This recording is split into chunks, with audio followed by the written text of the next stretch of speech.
He recently completed the rare reverse commute of moving to Chicago from Los Angeles, and he's never been happier. He's an avid world traveler, loyal sports fan, concert goer, and explorer of Chicago's amazing food scene. He loves walking his dog along the lake with his girlfriend and visiting his daughter at college in Madison. When he's not performing his day-to-day job tasks, he's fantasizing about going to culinary school, becoming a food and travel blogger, and writing screenplays. Please put your hands together for Rick Rosenthal!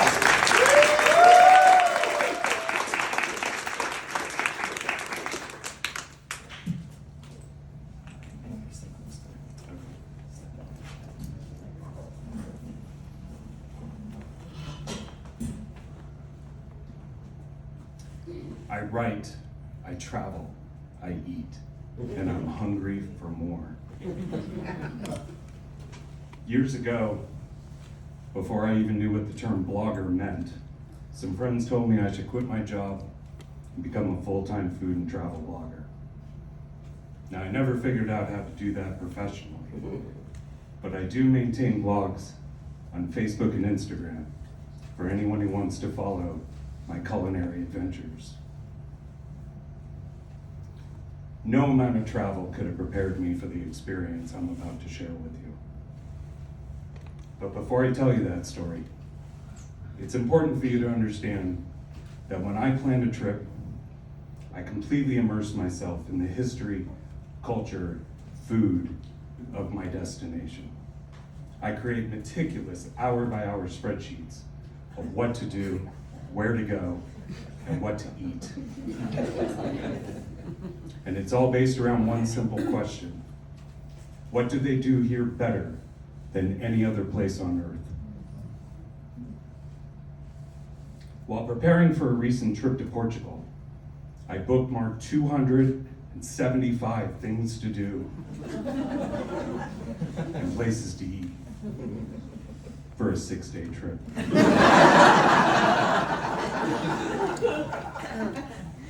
So I had to pick my spots carefully.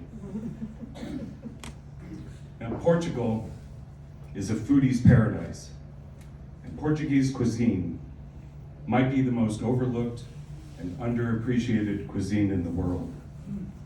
It has several iconic dishes. One of them is called piri-piri chicken. Now, if you're not a vegetarian, I want you to imagine a whole chicken butterflied over a charcoal grill, being brushed with a peppery garlic chili oil until the meat is tender and juicy and the skin glistens to perfection. That is piri-piri chicken, and I had to have it.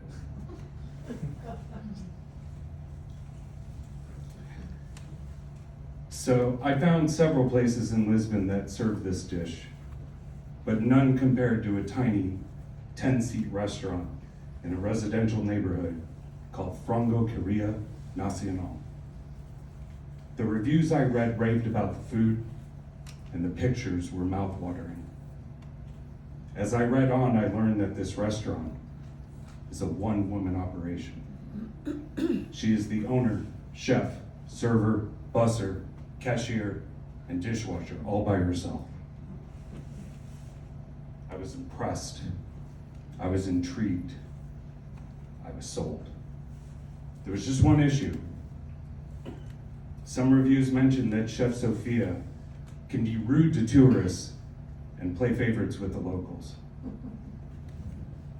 Other reviews tried to refute this, saying that she's just a bit eccentric, but actually quite sweet.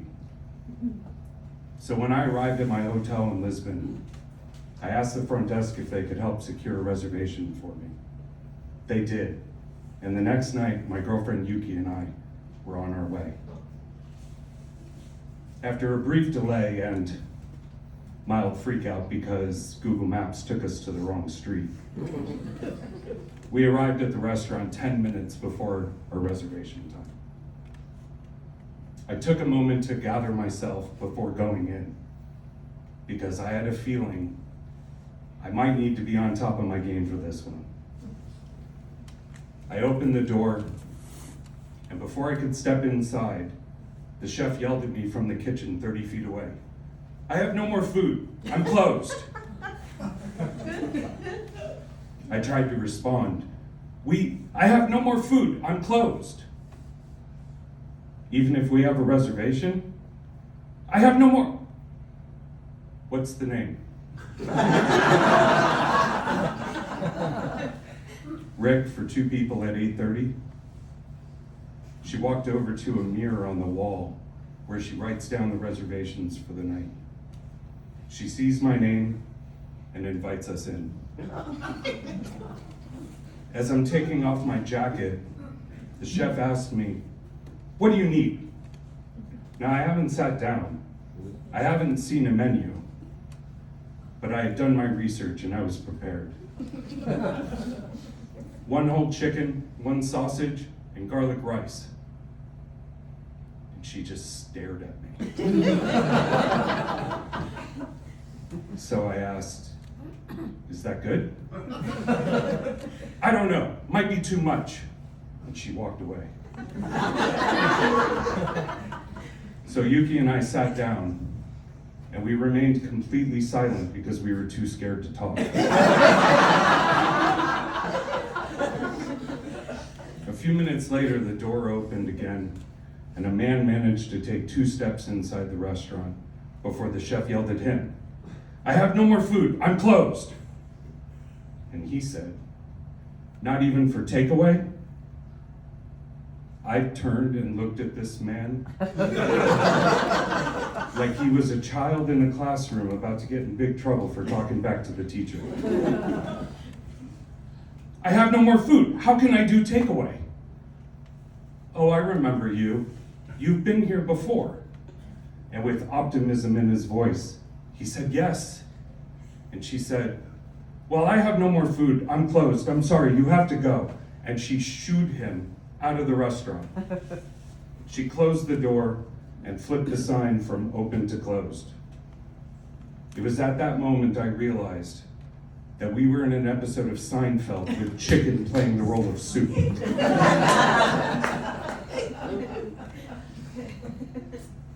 A few minutes later, the chef delivered a platter of chicken to our table, and it was gorgeous. When the sausage and garlic rice arrived, we started digging in. A few minutes later, the chef comes up beside me, and without a word, she starts ladling more sauce over the chicken and the rice with a large serving spoon.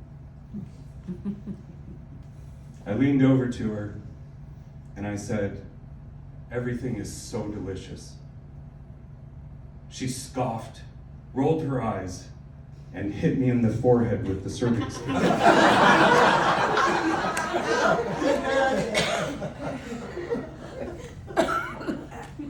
About halfway through our meal,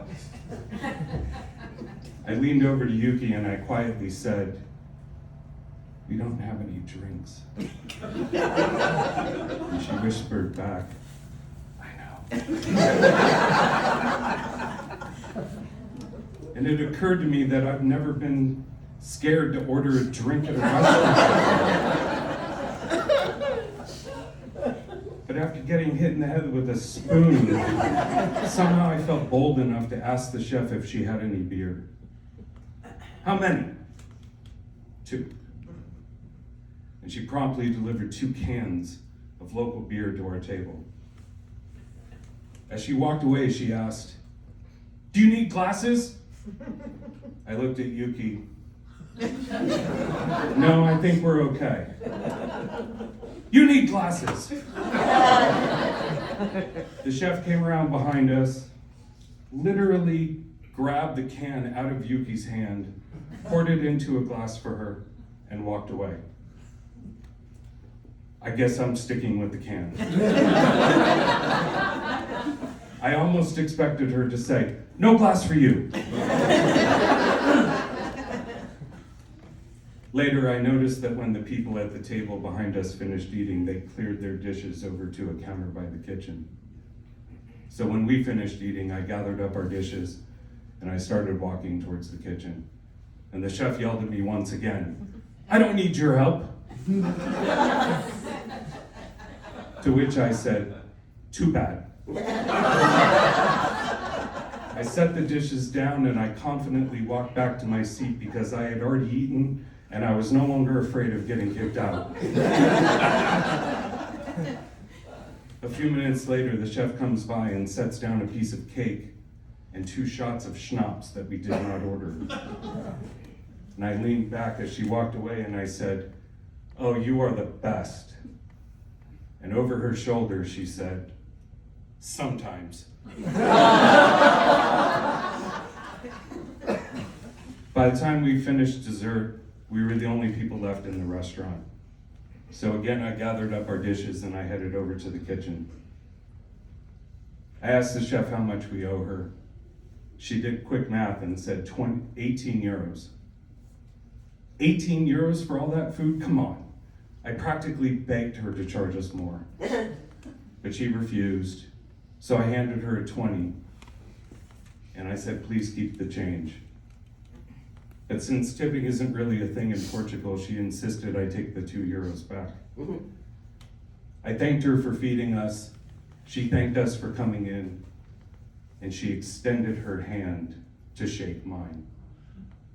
And I said, "Can I have a hug instead?" She smiled and gave me a big hug. And I said, "I'm gonna need a photo too." She got a little shy, but she agreed, and the 3 of us took a selfie together. When Yuki and I left the restaurant, we got outside and just started laughing. Like, what the hell just happened? And all I could think was, that was the craziest dining experience of my life. Thank you.